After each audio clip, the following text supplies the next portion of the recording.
بسم اللہ الرحمن الرحیم، ایاک نعبد و ایاک نستعین۔ میرے پاکستانیوں، جب میں سمجھتا ہوں کہ یہ اب حکومت کامیاب ہوگی ہے سائفر کو دبانے کے لیے، کیونکہ سائفر کے اندر ایک ایسی چیز ہے جو ڈائریکٹلی یہ جو لوگ اس وقت حکومت کر رہے ہیں اور ان کے پیچھے جو سہولت کار تھا، یہ تو ڈائریکٹلی ان کے اوپر آتا ہے کہ انہوں نے ایک سازش کر کے ایک الیکٹڈ حکومت کرائی، لیکن یہ خود ہی اپنے پیر پہ کلہاڑی مارنے کے لیے ماہر ہیں۔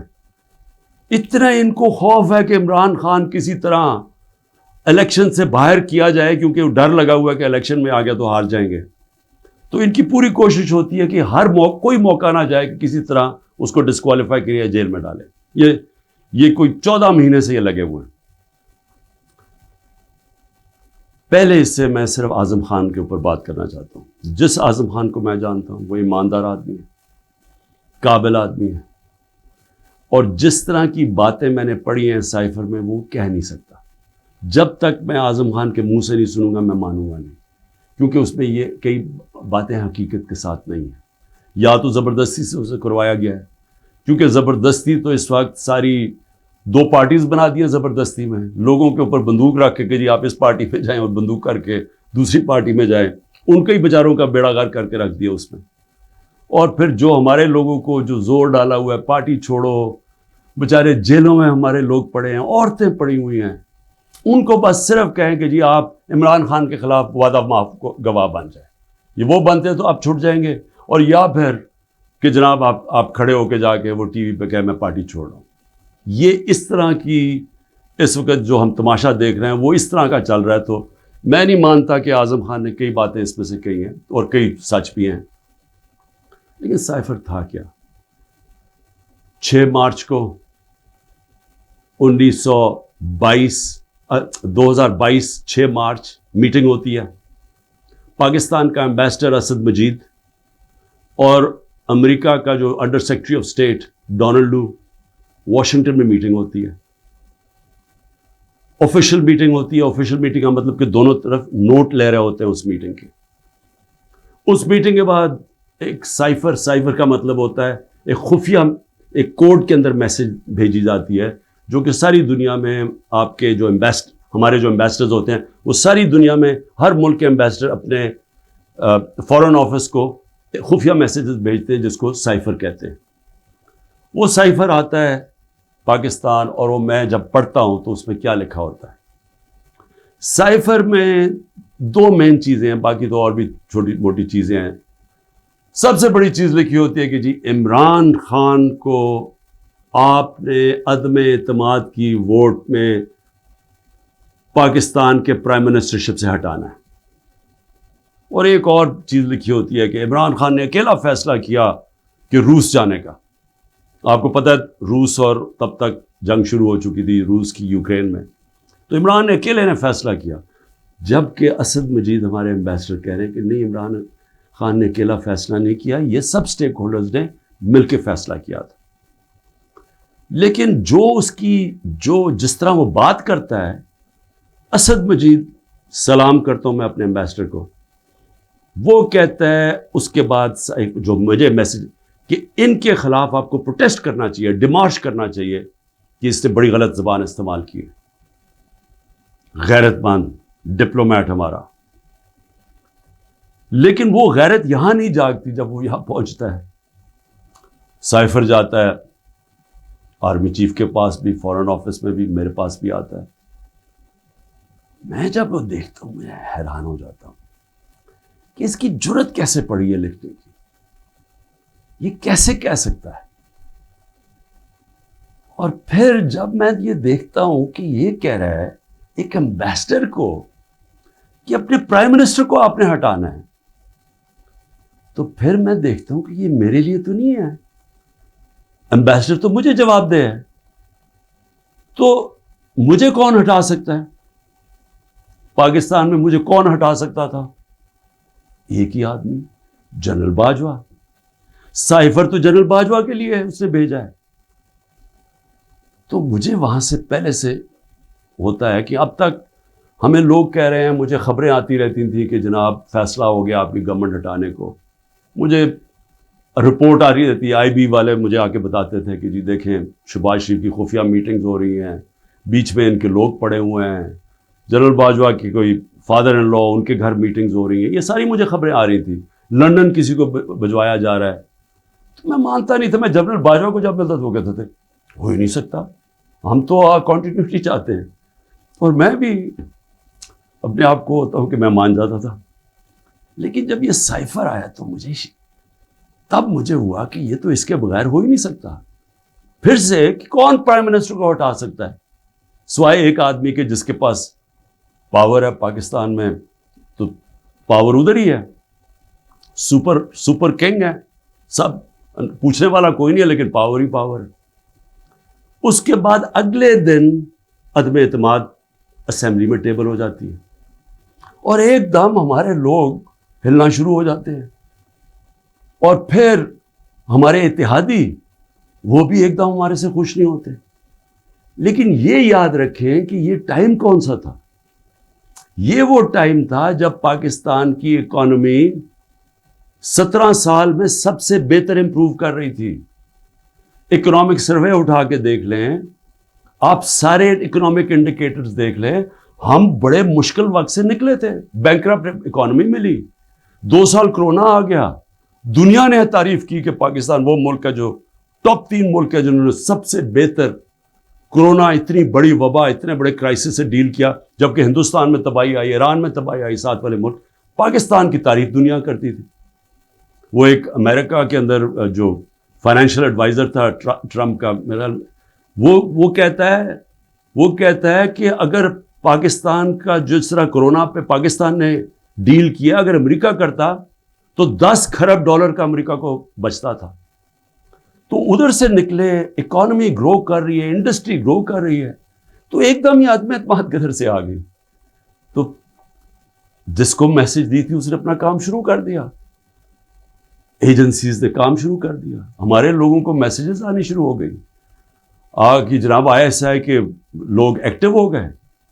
مجھے جب آیا, میں جنرل باجوہ کے پاس گیا, میں نے کہا آپ کا لاہور والا جو آدمی ہے وہ ہمارے ایمبینس کو کہہ رہا ہے کہ ہم نے ہاتھ اٹھا لیا ہے, اب آنے والی گورنمنٹ دوسری ہے, یہ شہباز شریف کی. میں جنرل باجوہ کو اچھا اس نے کہا ہے, میں وہ بھی اسے فارغ کرتا ہوں. تو یہ ڈرامے ہمارے سے ہوتے رہے. پیچھے سے پورا پلان بنا ہوا تھا.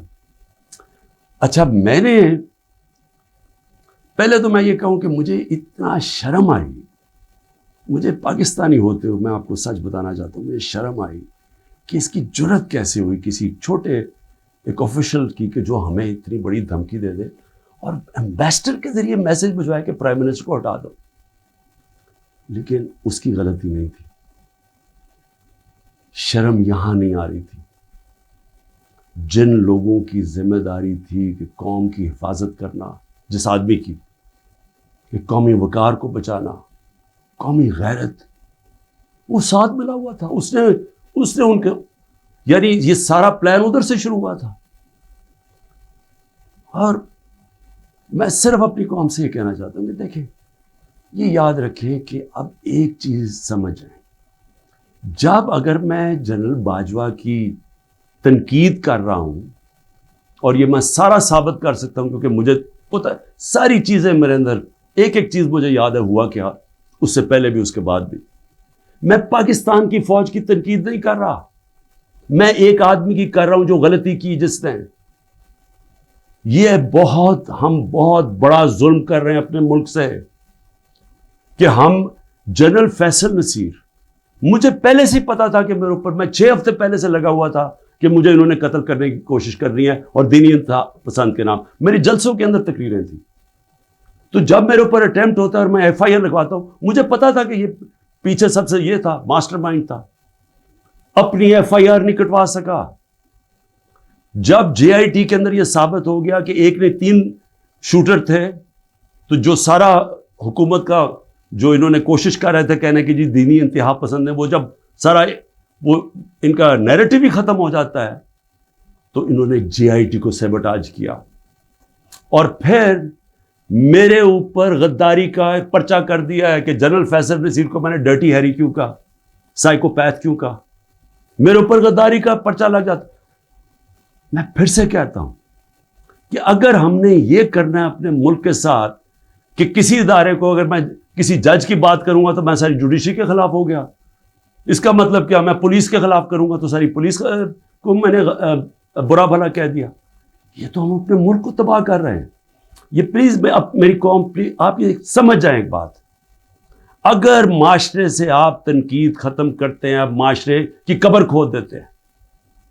کیونکہ اصلاحات ہوتی کیسے ہے؟ انکوائری کیوں ہوتی ہے؟ حمود الرحمان انکوائری جب ہمارا ملک ٹوٹا، ایسٹ پاکستان ٹوٹا، تو جب وہ انکوائری ہوئی، اگر اس کے اوپر عمل ہوتا کہ یہ ہم نے غلطیاں کی ہیں، اپنی اصلاحات کرتے، تو اس کے بعد پاکستان بڑی غلطیوں سے بچ جاتا. لیکن جرأت ہی نہیں تھی فیس کرنے کی تنقید. ہم نے وہ اتنا بڑا ظلم کیا کہ 25 سال کے بعد وہ کدھر نکلی؟ حمود الرحمان ہندوستان کے اندر. اب جب یہ ہوا، میں کہتا گیا، میں نے ساروں کو کہا کہ اتنا بڑا ظلم ہو رہا ہے تو اس کے اوپر انکوائری ہو. میں نے چیف جسٹس صاحب کو میں نے وہ سائفر بھیجا کہ جی اس کے اوپر انکوائری کروائیں. نیشنل سیکیورٹی کاؤنسل کے سامنے رکھا. نیشنل سیکیورٹی کاؤنسل کے سامنے 30 مارچ کو میں نے رکھا کہ جی یہ ہے، سارے آرمی چیفز بیٹھے ہوئے تھے، سروس چیفز بیٹھے ہوئے تھے، سب کے سامنے رکھا کہ یہ اس نے لکھا ہے اور آپ کا ایمبیسڈر کہہ رہا ہے کہ ان کو پروٹیسٹ کرو کہ یہ کسی کی جرأت نہیں ہونی چاہیے اس طرح کا، کسی بھی ایک ملک کو، آزاد ملک کو اس طرح کا زبان استعمال کرنی. انہوں نے کہا جی ہاں مداخلت تو ہوئی ہے، تنقید کی، امریکہ کو پروٹیسٹ بھی کیا نیشنل سیکیورٹی کاؤنسل نے 30 مارچ کو.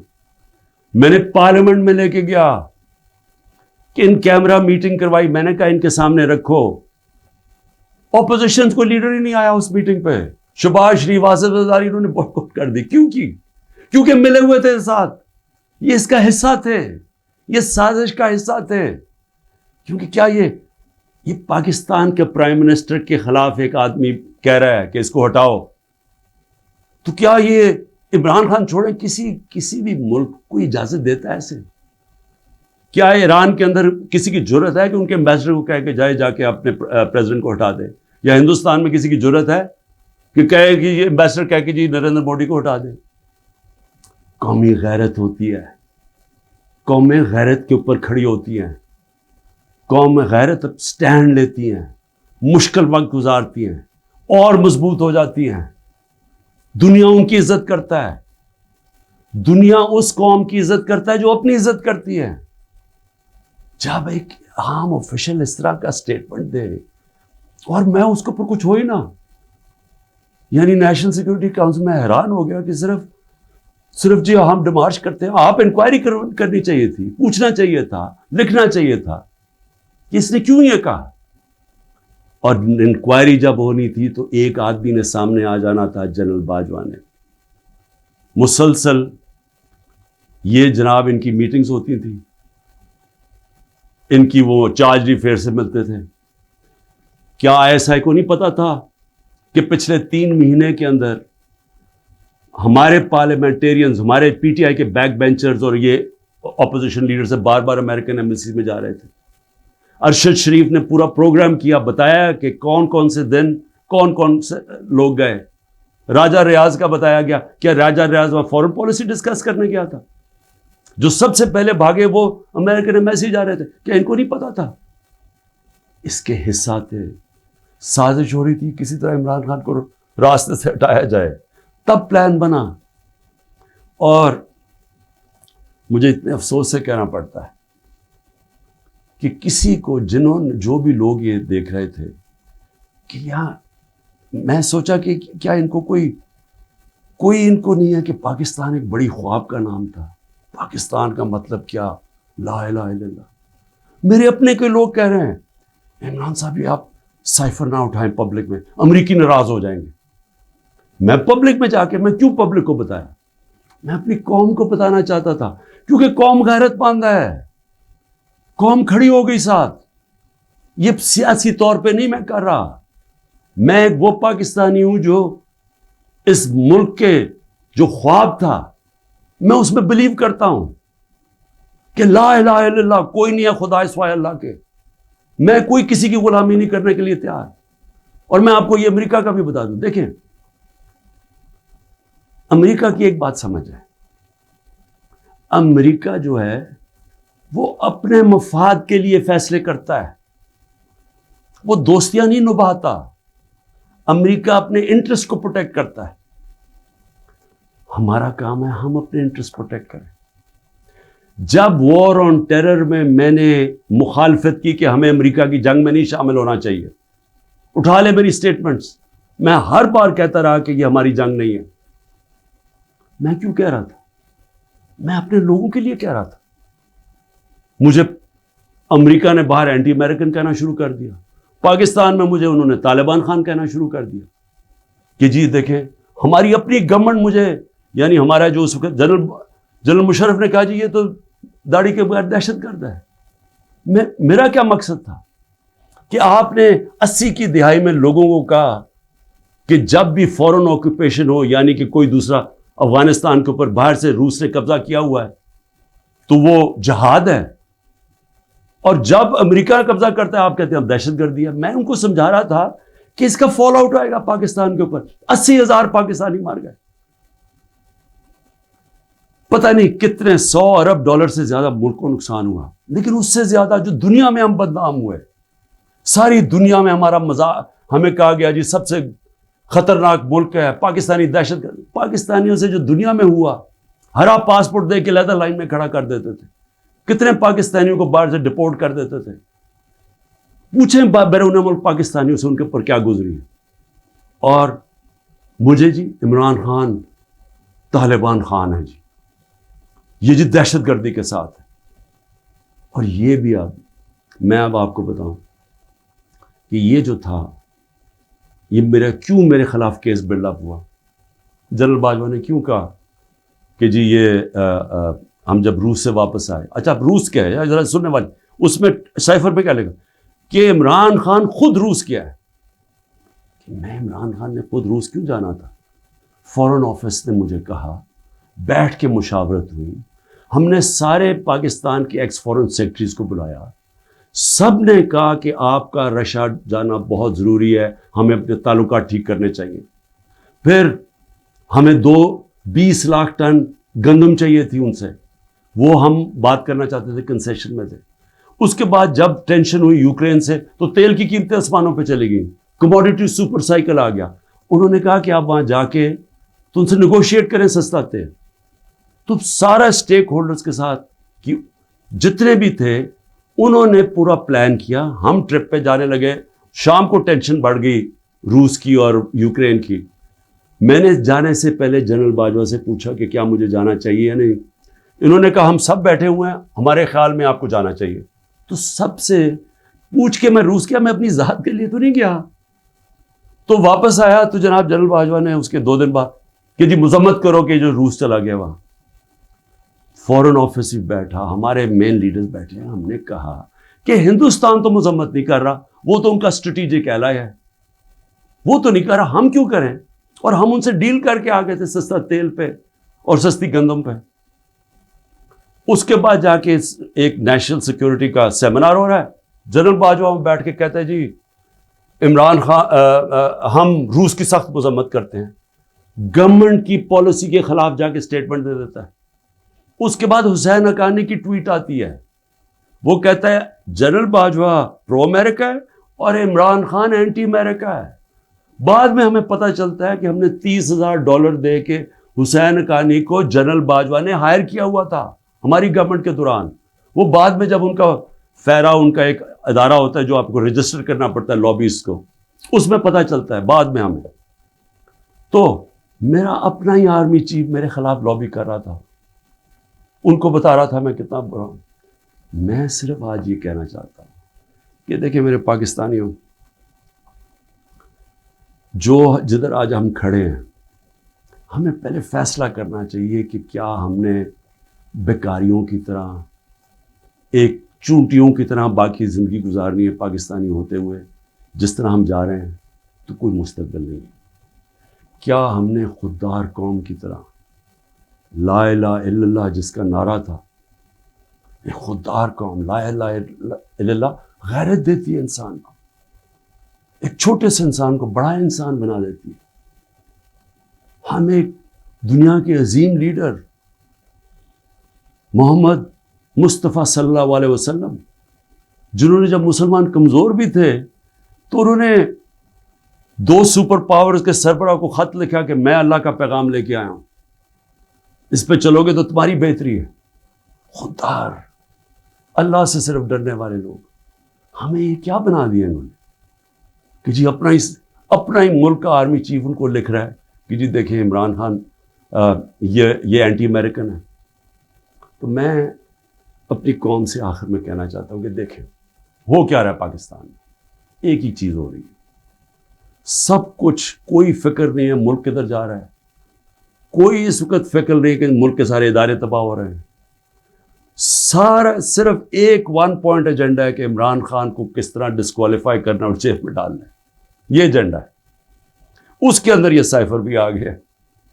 یہ نہیں ان کو پتا کہ سائفر میں ان کی تباہی ہے، کیونکہ یہ سب ملوث تھے اس میں، یہ شہباز شریف بھی تھا، زرداری بھی تھا، ساروں کو پتا تھا سائفر کا، سارے میٹنگز کر رہے تھے امریکنوں کے ساتھ۔ اور اس کے اندر جو جنرل باجوہ کا رول ہے وہ سب کے سامنے آئے گا کہ انہوں نے کیا رول تھا اس کا، اور کیسے ایک حکومت جو اتنے سالوں کے بعد صحیح پرفارم کر رہی تھی، جو اکانومی ہماری آگے جا رہی تھی، اس کو گرا کے ایک وہ چوروں کو اوپر لے کے آئے ہیں جو 30 سال ملک کو چوری کر رہے تھے، لوٹ رہے تھے، جو 30 سال ملک کو، جو خود جنرل باجوہ ہمیں بتاتے تھے، جو ملک کی اسٹیبلشمنٹ جن کی چوریوں کی بتاتی تھی، جو ایک دوسری کی چوریوں کا بتاتے تھے، جن کی انٹرنیشنل دنیا میں ان کی چوریوں کے اخباروں میں اور کتابوں میں جن کا نام آتا تھا، ان کو لا کے اوپر بٹھا دیا۔ انکوائری سب سے بڑی یہ ہونی چاہیے اس سائفر کے اوپر، جو ایف آئی اے نہیں کر سکتی۔ اگر صحیح انکوائری کروانی ہے تاکہ ہم آگے یہ غلطیاں نہ کریں، تو انکوائری یہ ہونی چاہیے کہ یہ سازش میں کون کون شریک تھا، کہ گورنمنٹ گرا کے ایک ملک کی اکانومی کی تباہ کیا، آج پاکستان کو گھٹنوں پہ رکھ دیا۔ آج اگر ہم ان کی مدد نہ کرتے اور آئی ایم ایف سے نہ کہتے کہ آپ کی سٹینڈ بائی ایگریمنٹ کے ہم ساتھ ہیں، تو پاکستان ڈیفالٹ کر گیا تھا۔ ڈیفالٹ کرنے کا مطلب کہ آج لوگوں کا معاشی قتل ہو جانا تھا، جو ہو چکا ہے، اس سے دگنی مہنگائی ہو جانی تھی، بے روزگاری، یعنی سارا جو ہماری باہر سے فائنینسنگ ختم ہو جانی تھی، جو آگے آج ہی برے حالات ہیں، اس سے دگنے ہو جانے تھے۔ کون ذمہ دار ہے اس کا؟ انکوائری یہ ہونی چاہیے کہ کس نے کیا، کس پلیئر نے کیا کیا رول پلے کیا، یہ انکوائری ہونی چاہیے۔ اور اس کے اندر یہ ایف آئی اے جو کہ شہباز شریف نے اپنے اوپر نوکر بٹھا دیے ہیں، یہ انکوائری نہیں کر سکتے۔ اور میں جو آخر میں بتانا چاہتا ہوں کہ جو کوششیں ہو رہی ہیں، کوشش کیا ہو رہی ہے؟ ہر چیز کرتے ہیں وہ فیل ہو جاتی ہے، کیونکہ اللہ حق ہے۔ توشہ خانہ کے اندر کیا چیز ہے جی؟ عمران خان نے ان کو کہا کہ جو توشہ خانہ میں ابھی بھی لوگ بیٹھے ہوئے ہیں، جن کا کام ہے اسیس کرنا کہ ایک جب آپ کو تحفہ ملتا ہے اس کی کیا قیمت ہے، میں نے ان کو کہا کہ کم قیمت دکھاؤ، اور اب وعدہ معاف گواہ ڈھونڈ رہے ہیں کہ کوئی جا کے بتائے کہ عمران خان نے ہمیں کہا تھا قیمت کم دکھائیں۔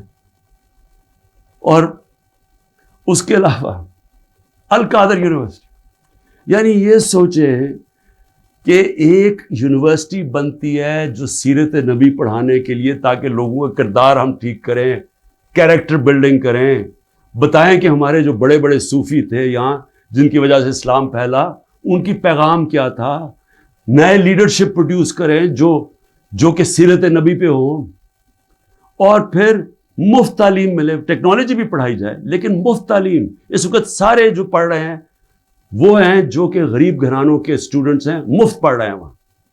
یہ جناب عمران خان نے جرم کیا ہے کہ جی القادر یونیورسٹی بنا دی، جو ذاتی فائدہ ہو گیا مجھے، جس طرح کہ مجھے اس سے کوئی آمدنی آ رہی ہے، جس طرح شوکت خانم سے ہی آ رہی ہے یا نمل یونیورسٹی سے۔ اور پھر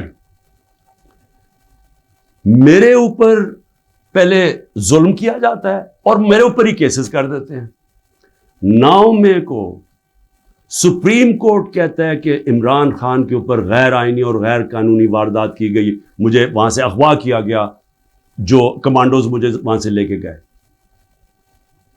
سپریم کورٹ کا ورڈکٹ ہے.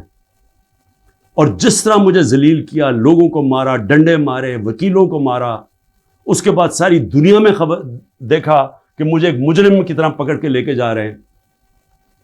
تو میرے اوپر 30 کیس ہو جاتے ہیں. جب میں 4 دن بند ہوتا ہوں اندر، جب جیل کے اندر، تو 30 کیس میرے اوپر ہو جاتا ہے کہ جی میری وجہ سے وہ جو رد عمل آیا. اور رد عمل نہیں آنا تھا کہ جب آپ ناانصافی کرتے ہیں، جو سپریم کورٹ کہتا ہے ناانصافی ہے، وہ جو بچارے نکلتے ہیں پرامن مظاہرے کرنے کے لیے، جو 27 سال سے ہم نے کیے ہیں، ان کے اوپر گولیاں چلاتے ہیں. 25 لوگ ہیں جن کو انہوں نے شہید کیا ہے. 16 کے پاس ہمارے پاس ڈیٹس ہیں، 9 غائب ہیں ابھی. 3 لوگوں کی ٹانگیں کٹتی ہیں. ایک آدمی پیرالائزڈ ہے اس وقت، کمر میں گولی لگتی ہے. اور یہ کیا کرتے ہیں، اوپر سے انہی کے اوپر کیس بنا دیتے ہیں. ساری دنیا کے اندر اب ایک کوئی پولیس کی گولی لگی تھی نا ایک فرانس کے اندر، 4 دن سارے فرانس میں آگ لگی، 100 بلڈنگز اور گاڑیاں جلا دی لوگوں نے. تو یہاں کوئی پوچھ نہیں رہا کہ آپ پاکستانی نہیں تھے. اور 100 لوگوں کو گولیاں اور لگتے ہیں، اور جن کو ایک کو جس کو گولی لگتی ہے، ٹانگ کٹ جاتی ہے، اس کو پکڑ کے جیل میں ڈال دیتے ہیں. یہ کسی ملک میں اس طرح ہوتا ہے؟ یہ ظلم ہوتا ہے. اور پھر ضلع شاہ کا قتل ہوتا ہے، عمران خان کے اوپر قتل کا کیس ڈال دیتے ہیں. بعد میں جب پتہ چلتا ہے تشدد ہوا اس کے اوپر 26 جگہ، تو پھر کہتے ہیں ایکسیڈنٹ میں، پھر بھی میرے پہ کیس ڈال دیتے ہیں. کوئٹہ کے اندر ایک سارے کوئٹوں کا پتہ ہے، ذاتی دشمنی پہ ایک وکیل مارا جاتا ہے، عمران خان کے اوپر 302 قتل کیس ہو جاتا ہے. میں سوال یہ پوچھتا ہوں کہ کیا قوم یہ ناانصافی نہیں دیکھ رہی؟